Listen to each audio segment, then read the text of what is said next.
Hello everyone, we were studying biomolecules chapter of class 12th chemistry. Previous video में हमने enzymes तक study किया था, अब हम स्टडी करेंगे न्यूक्लिक एसिड से। तो nucleic acid long chain polymers होते हैं न्यूक्लियोटाइड्स की। ये इंपॉर्टेंट रोल प्ले करते हैं हेरिडिटी कैरेक्टर्स को ट्रांसमिट करने में, एक जनरेशन से दूसरी जनरेशन में हेरिडिटी कैरेक्टरिस्टिक्स को ट्रांसमिशन करने में nucleic acid important role play करते हैं और प्रोटीन्स के बायोसिंथेसिस में। न्यूक्लिक एसिड्स के टाइप्स देखते हैं। There are two types of nucleic acid, एक तो डीएनए और दूसरा आरएनए। न्यूक्लिक एसिड में होता क्या क्या है? Pentose sugar, phosphoric acid, nitrogenous base. DNA में beta D2 deoxy ribose sugar present होती है और आरएनए में beta D ribose sugar present होती है। ठीक है, अब देखिए nitrogen containing bases. There are two types of nitrogen containing bases found in nucleic acid. एक तो है पायरिमिडीन नाइट्रोजन बेस और दूसरा है प्यूरिन। तो देखिए pyrimidine, these there are three bases derived from pyrimidine. एक तो साइटोसिन, थायमीन, यूरेसिल, ये पायरिमिडीन है।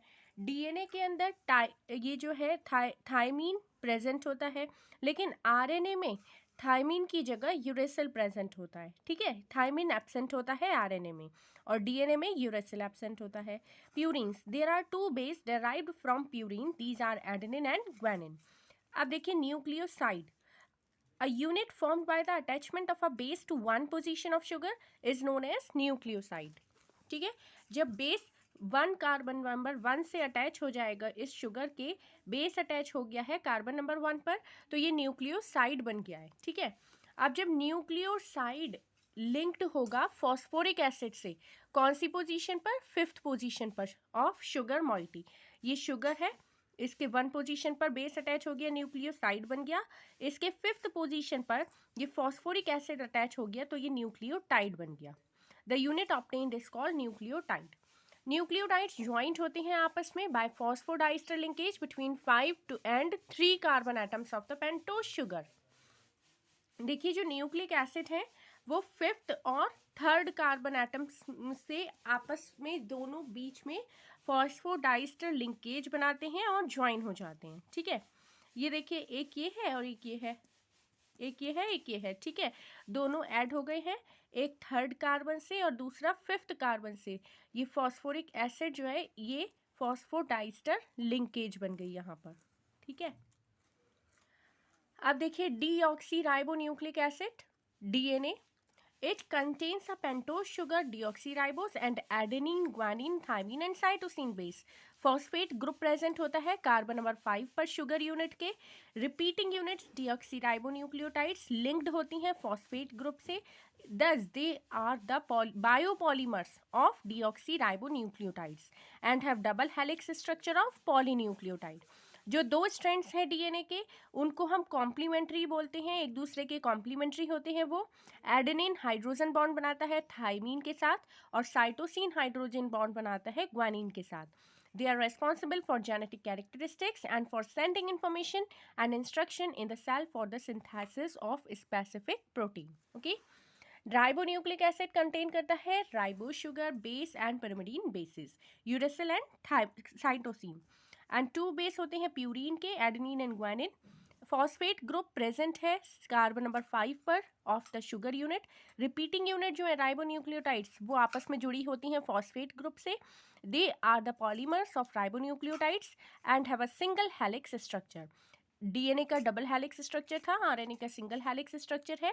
आरएनए जुड़ा होता है with the process of learning and memory storage. ठीक है, and helps in biosynthesis of protein. Okay, now functions of nucleic acid. 2 main functions हैं न्यूक्लिक एसिड के, रेप्लिकेशन और heredity transfer, and another one is protein synthesis. देखिए double helix जो है DNA का वो स्टोर हाउस होता है जेनेटिक इंफॉर्मेशन का ऑफ द ऑर्गेनिज्म। ठीक है, which is contained in the sequence of bases adenine, thymine, cytosine, guanine on the strands of DNA. जो प्रोसेस है जिसके थ्रू डीएनए मॉलिक्यूल प्रोड्यूस करते हैं 2 identical molecules of itself in the nucleus of cell is called replication. Replication क्या होता है? DNA से DNA का बनना रेप्लिकेशन कहलाता है। ठीक है, protein synthesis this is brought about in 2 steps, एक तो ट्रांसक्रिप्शन, दूसरा translation. Copying of sequence of bases from the DNA strand onto the RNA molecule is called transcription.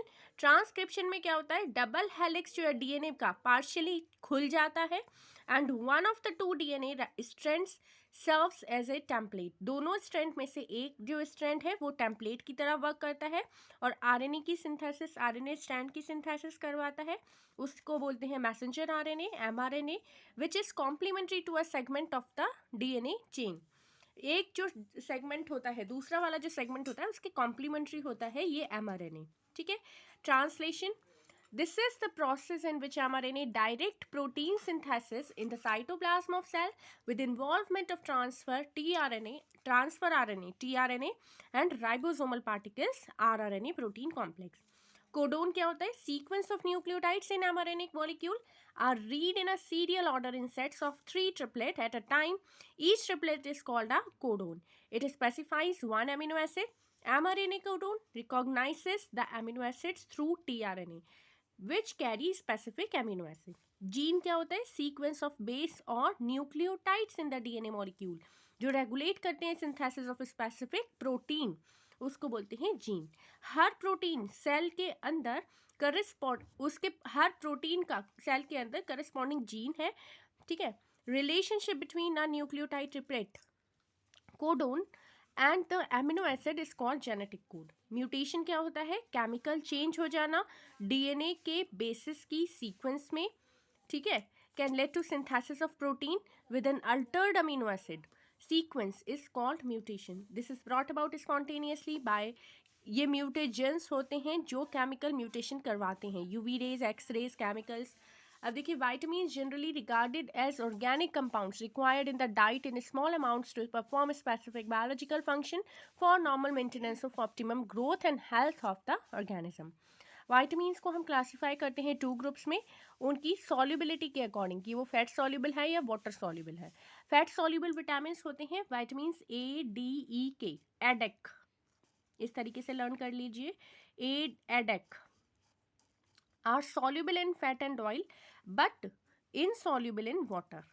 They are stored in liver, adipose tissue. Water soluble vitamins belonging to group B, vitamin B है, vitamin C है, ये water soluble होती है.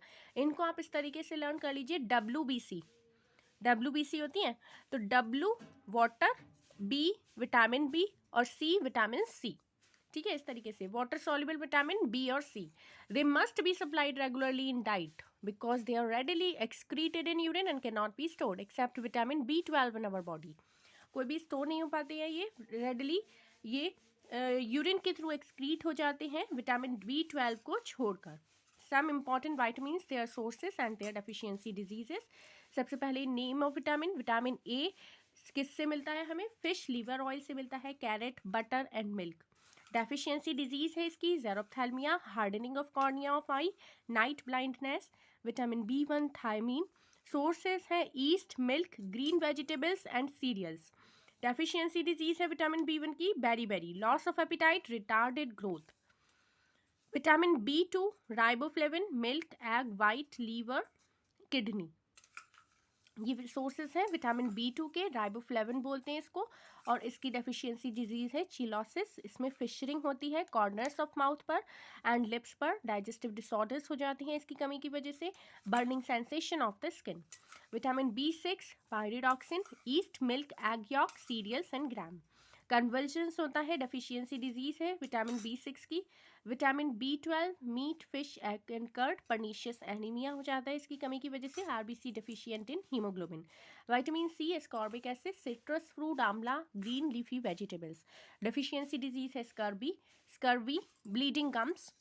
Vitamin D exposure to sunlight, fish, egg yolk and इसकी कमी से हो जाता है रिकेट्स जिसमें बोन डिफॉर्मिटीज होती हैं चिल्ड्रंस में. एंड ऑस्टियोमैलेशिया, सॉफ्ट बोन्स हो जाती हैं एंड जॉइंट पेन होता है एडल्ट्स में. Vitamin E vegetable oils like wheat, germ oil, sunflower oil etcetera. Increase fragility of RBCs and muscular weakness. Vitamin K green leafy vegetables में होता है, ये इंक्रीज कर देता है ब्लड क्लॉटिंग टाइम को. Okay, Hormones are the molecules that act as intercellular messenger. These are produced by endocrine glands in the body and are released directly in the bloodstream. From here, these are transported to the site of their action. Function of hormones, ये एक तो help करते हैं maintain करने के लिए balance, ये एक तो हेल्प करते हैं मेंटेन करने में balance of biological activities in the body.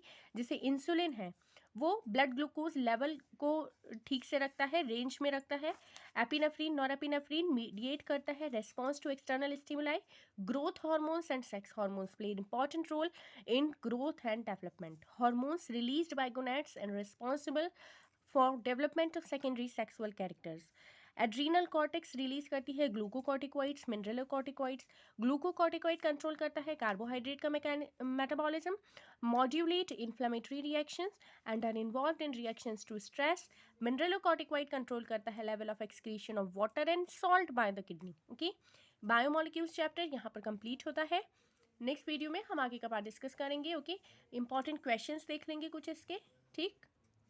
If my videos are helpful for you, then please subscribe this channel Learning Point. Thank you.